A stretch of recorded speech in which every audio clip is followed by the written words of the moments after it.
So what's up ladies and gentlemen and welcome. So leo nataka tuongelele a developing story about the Mukurweini member of parliament, of course John Kagusha.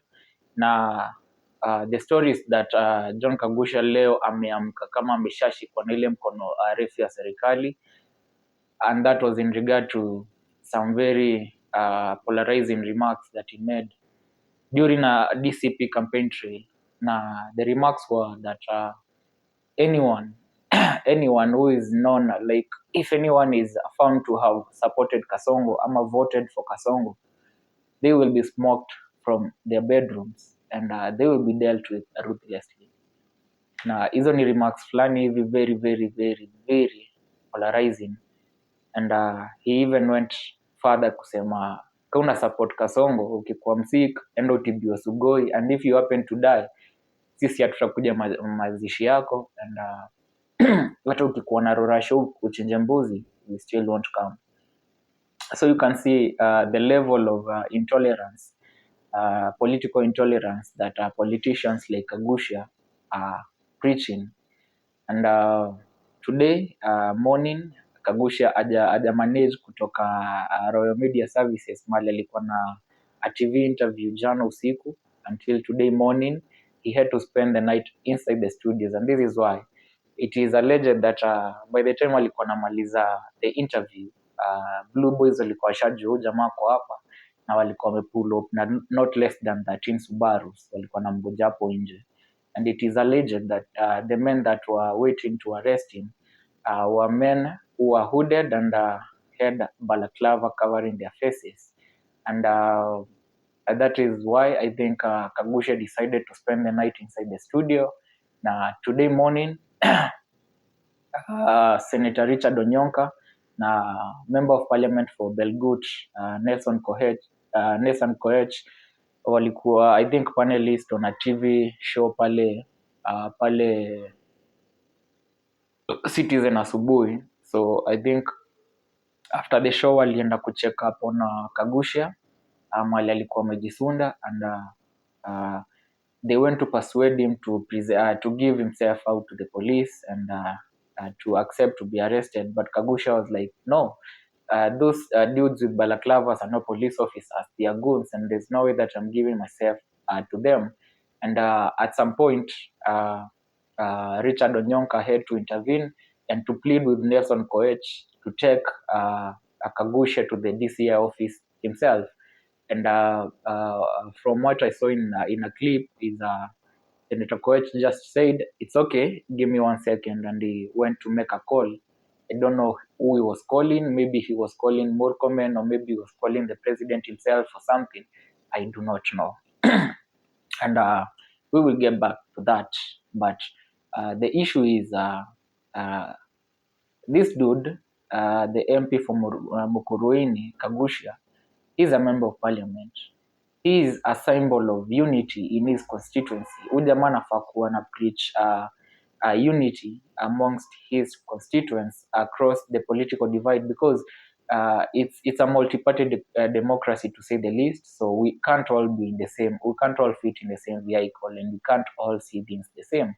In as much as there are those who are saying one term, it is also the those who are saying two term also have the exact freedom and right to do so. So if you say that for some people who vote in a particular way, we will come for you and we will deal with you, that is threatening and it is polarizing. And one thing that nataka tujue is taking 207 for instance as a case study. 1,200 people were killed or died, and out of those 1,200, none of them was a member of parliament. Perhaps most of the people who died during the 2007 post-election violence ilikuwa ni wase wa Islands. Now the poor actually, not even the middle class. Most of the people who died actually were the poor. So if these guys are coming to you and pitching you against one another, because in a scenario like what Kagusha did in Mukurweini is kama mtu atapigia Ruto kura, kama mtu atapigia Kasongo kura from Mukurweini, I don't expect that someone will be ferried from Nairobi, ama from Eldoret, ama from Kisumu or elsewhere to come and deal with those people. What I expect is that because of intolerance, the person who votes for Kasongo in Mukurweini will have to be fought by his close neighbors from the same constituency. So it is neighbors against, it is like pitching neighbors against one another. And one thing for sure is that if someone elects a Kasongo in Mukurweini, John Kagusha won't come to fight you. He won't come. He won't be there to do that. But he will put you against your neighbors and your the people around you, and that is how that is a recipe for violence coming to 2027. So I just ask all of us to be vigilant and not to buy into the bullshit of these politicians to fight one another. We don't have a reason to fight one another. Actually, it is the time that we should embrace each other more and let democracy reign, because it is for such reasons that we've been fighting against vices like this, and it is leaders like Kagusha that we do not want. And apart from Kagusha, I also saw another incident of political intolerance in Kitui, where there was a fundraiser attended by Charity Ngilu, that is the former governor for Kitui, and there were some two ladies, perhaps from the UDA side, who were also guests to that fundraiser. And when they came to deliver their money, Ngilu was like, "You guys are from UDA. Why are you coming here with 5,000?" And that for two reasons is being politically intolerant, because simply because one is from UDA doesn't mean that they come carrying bags of money. And the two ladies ended up being chased from that fundraiser with their 5,000 shillings. And I think it's a bad precedent that the UDA side and the government side has set, because we have seen the amounts of money that these people carry around. In areas like Olkalau, they were campaigning with millions and millions of money. I remember there's a time the Nakuru MP, the member for, I don't know, Nakuru Town or Nakuru West MP, alikuwa huko Olkalau akisema, I've already spent like 1.2 million here in Olkalau today.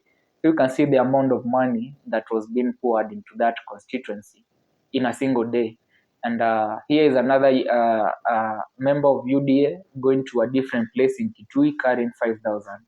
So I think having sent the president that you guys in the government walk around with stashes of money, I think if you can't sustain that, just avoid going out to the public, because there's no way you will go to my neighbor with 1 million and come to me with 5,000 and you expect the same uh, reception. It is quite unfortunate. But now going back to the issue of John Kagusha, of course, as of now nimeona constituents waki protest against his arrest, and I think that is the most stupid thing I've seen today tangu niamke, because I don't see how you can protest against someone like John Kagusha, someone who has made such remarks.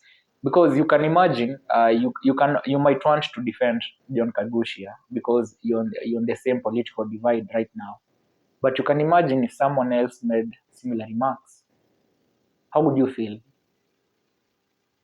Yeah. That is why I say, regardless of which divide of the political side you are, we have to condemn whatever John Kagusha has said, and those remarks should not be tolerated anywhere in a working democracy. And going back to why he was resisting the arrest and why he had to hide all night at the studios. One, the people who came to arrest him were hooded and were hiding in balaclavas. You couldn't identify them. They didn't have uniforms. And until MP for Belgut Nelson Koech amekam, amejaribu convince, anamwambia these guys are not actually goons, they are police officers.